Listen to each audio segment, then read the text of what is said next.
मैं उस दौरान पे शाहरुख खान, आपने अभिनेता का नाम सुना होगा, मैंने उसके के घर का इंटीरियर भी डिज़ाइन किया हुआ है सर। तो मैंने मास्टर डिग्री आईआईटी बॉम्बे से करी है।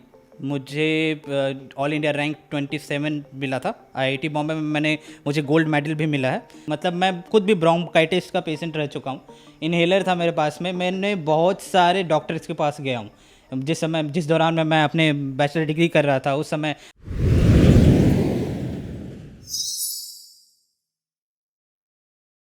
मेरा नाम नीलमणि दास है। मैं जांजगीर चांपा छत्तीसगढ़ का रहने वाला हूँ और अभी फ़िलहाल गुड़गांव में एक यूएक्स डिज़ाइनर की पोजीशन पे कार्यरत हूँ जी। मेरी क्वालिफ़िकेशन, मैं national institute of fashion technology से बैचलर इन डिज़ाइन टेक्सटाइल में मैंने डिग्री ली है। मैं उस दौरान पे शाहरुख खान, आपने अभिनेता का नाम सुना होगा, मैंने उसके के घर का इंटीरियर भी डिज़ाइन किया हुआ है। ये इंडिया टुडे के आर्टिकल में पब्लिश भी है। आप मेरा नाम अगर नील मनी करके इंडिया टुडे टाइप करेंगे तो आपको मिल जाएगा। उसके आर्टिकल में, टॉप आर्टिकल में ही मेरा नाम है। और शाहरुख खान के इंटीरियर करने के बाद बहुत बड़े बड़े डिज़ाइनर्स के भी साथ भी मैंने काम किया, जिनमें से मनीष अरोरा हैं और करण जौहर, वरुण बहल के साथ भी काम किया। और वो छोटी छोटी बहुत उपलब्धियां थी जिसको संजो कर मैंने मास्टर डिग्री के लिए भी कोशिश करी।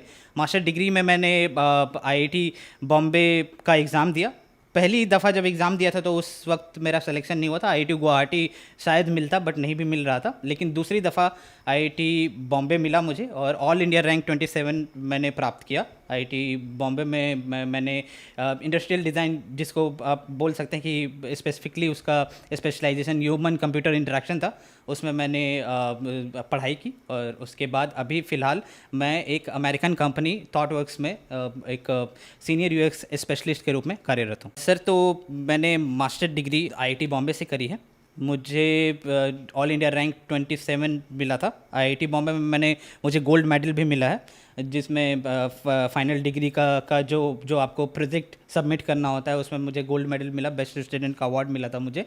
और संत रामपाल जी महाराज के ही आशीर्वाद से मेरा आईआईटी बॉम्बे में सिलेक्शन हुआ था। आईआईटी एक इतनी बड़ी संस्थान है, मतलब लाखों बच्चे वहाँ एडमिशन के लिए तड़पते हैं, मरते हैं, मतलब कि नहीं वो वहाँ पे हमारी एडमिशन हो जाए। लेकिन सिर्फ आशीर्वाद मात्र से, संत रामपाल जी महाराज के आशीर्वाद मात्र से वो सिलेक्शन हो गया था मेरा। मैंने संत रामपाल जी महाराज से नाम दीक्षा 20 मई 2014 को ली थी। मतलब मैं खुद भी ब्रोंकाइटिस का पेशेंट रह चुका हूँ।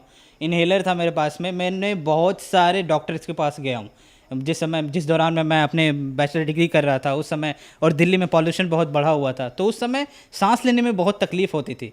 तो मुझे कहीं ना कहीं लगा, और भैया से भी मैंने पूछा कि क्या करना चाहिए। तो डॉक्टर के पास तो जा ही रहे थे, लेकिन मैंने सोचा एक बार अरदास लगा कर देखें संत रामपाल जी महाराज से क्या होगा। जब अरदास लगाई तो एकदम से गायब हो गया। आज की डेट में मैं बता रहा हूँ आपको कि मतलब ऐसे बीमारी छू मंतर हुई, जो डॉक्टर बोल रहे थे कि टाइम लगेगा, आपको इनहेलर ले लो और अलग अलग तरीके के टैबलेट्स दे रहे थे। आज जब संत रामपाल जी महाराज की इतनी दया हुई है कि मुझे तो दवाई हाथ लगाना ही नहीं पड़ता। संत रामपाल जी महाराज सिर्फ आपको मंत्र देते हैं। वो मंत्र और साधना को आप सही तरीके से जब करने लग जाएंगे तो ऑटोमेटिकली आपकी जो जितनी भी बीमारियां हैं धीरे धीरे करके ठीक हो जाएंगे। उन्होंने एक एक चीज़ को, हर एक शास्त्रों को खोल के, वेद को, सभी चीज़ों को बताया है कि कहाँ पे भगवान का जिक्र है और वो भगवान आखिरकार कौन है और हमें किस भगवान का पूजा करना चाहिए, किस तरीके से करना चाहिए और सही तरीके का गुरु कौन है। उन्होंने तो सब सिर्फ यही बताया। खुद में पढ़े लिखे हैं, आपको साइंस पे विश्वास है, आप थोड़ा बहुत भी मेटाफिजिक्स या फिर आपको लगता है कि मैं अध्यात्म में बिलीव करता हूँ, तो आप किताबों को खोलिए, गीता को खोलिए, आप चारों वेद को खोलिए, पुराणों को खोलिए, जो संत रामपाल जी महाराज सत्संग में बताते हैं, सिर्फ आप उनको देखिए और समझने की कोशिश कीजिए। आपको बहुत परिवर्तन दिखेगा, आपको लगेगा कि एक्चुअल में सच्चाई क्या है। मैं तो सर सबसे पहले मैं आपको ये बोलना चाहूँगा कि आपने उनको संत बोलकर, मतलब वो गॉड हैं। मतलब आपको अगर यकीन नहीं होगा, वो गॉड है साक्षात, कबीर साहब हैं। मतलब मैंने लाइफ में बहुत परिवर्तन देखा आपने, मतलब इतनी पढ़ाई किया, ये किया, वो किया, बहुत सारे डिस्कशंस हुए हैं। मतलब मैं झारखंड टॉपर रह चुका हूँ, गोल्ड मेडल जीता है मैंने मैथमेटिक्स में। इन सब का क्या है? ये सब कुछ नहीं है सर। मैं बता रहा हूँ आपको, 2.5-3 लाख रुपए तो सैलरी है आज मेरी महीने की। मतलब वो जो भी हो चुका हो सका है, वो सब सिर्फ और सिर्फ संत रामपाल जी महाराज की वजह से हो सका है। जो भी व्यक्ति इस बात को अगर बोलता है कि मतलब मैं साइंस हूँ और मैं आपको चैलेंज कर सकता हूँ, मैं बता रहा हूँ आपको, आप एक बार उनका सत्संग बस सुनकर देखिए। वो जो वहाँ जेल में बैठे हुए हैं ना, वो साक्षात भगवान है। उन्होंने ये पूरा का पूरा मतलब वो बैठे बैठे वहाँ कितने सारे जो जो भक्तजन हैं, जितने शिष्य हैं उनके, उनका हर एक लाइलाज बीमारी ठीक हो जा रही है। और मैं बता रहा हूँ आपको सर, मैंने तो गुरु जी को, संत रामपाल जी महाराज को उस वक्त देखा था, लेकिन जो जो भक्त आज जिन्होंने देखा नहीं है, मिला नहीं है, उसके बावजूद भी जिन्होंने नामदान लिया है, उनको इतना लाभ मिला है, आप यकीन नहीं मानिएगा। मतलब ऐसे ऐसे लोगों की मैंने शिष्यों की मैंने गाथा सुनी है, जिन्होंने बताया कि मेरा पथरी ठीक हो गया, मेरी ब्रोंकाइटिस थी वो ठीक हो गया, मुझे कैंसर का बीमारी था वो ठीक हो गया। ये सब सारी चीज़ें आप देखोगे तो आपको यकीन आ जाएगा कि ये संत नहीं है जिसको आप संत बोल रहे हैं। कबीर साहब भी इसी तरीके से आए थे, उनको भी इसी तरीके से डिस्कार्ड कर दिया गया था, अवॉइड कर दिया गया था। आप उत्तर प्रदेश में भी जाओगे तो मंदिरों के ऊपर में भी इस तरीके से मतलब उनका जिक्र किया था। उनको बस कवि के रूप में ही देखा जाता है, उनको एक भगवान का दर्जा दिया ही नहीं गया। मैं बोल रहा हूँ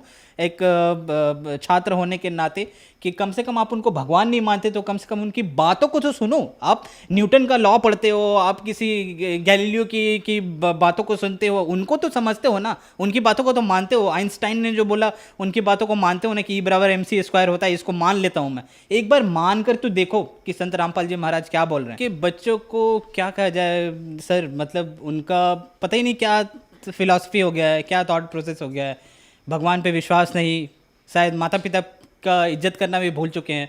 मतलब मोबाइल फ़ोन में चिपके रहना, टिकटॉक पे वीडियोस बनाना, ये सब ऐसी ऐसी चीज़ें जो शायद यही चीज़ समाज की कुरीतियाँ आपकी ठीक हो जाएंगी। आप एक बार आकर देखो, संत रामपाल जी महाराज के आश्रम आओ। सर मैं आपसे बस इतना कहना चाहूँगा, संत रामपाल जी महाराज का सत्संग सुनो। चैनल पर सत्संग आता है, पीली पट्टी चलती है नीचे पर, उन पे फ़ोन नंबर दिए होते हैं, आप उन पे कांटेक्ट करो, कॉल करो, आपको आसपास के नामदान सेंटर का पता भी चल जाएगा और वहाँ से जाकर भी नाम उपदेश ले सकते हो। जब उनका ज्ञान समझ आएगा तो आप उस फ़ोन नंबर पे कांटेक्ट करके निःशुल्क पुस्तक भी मंगवा सकते हैं।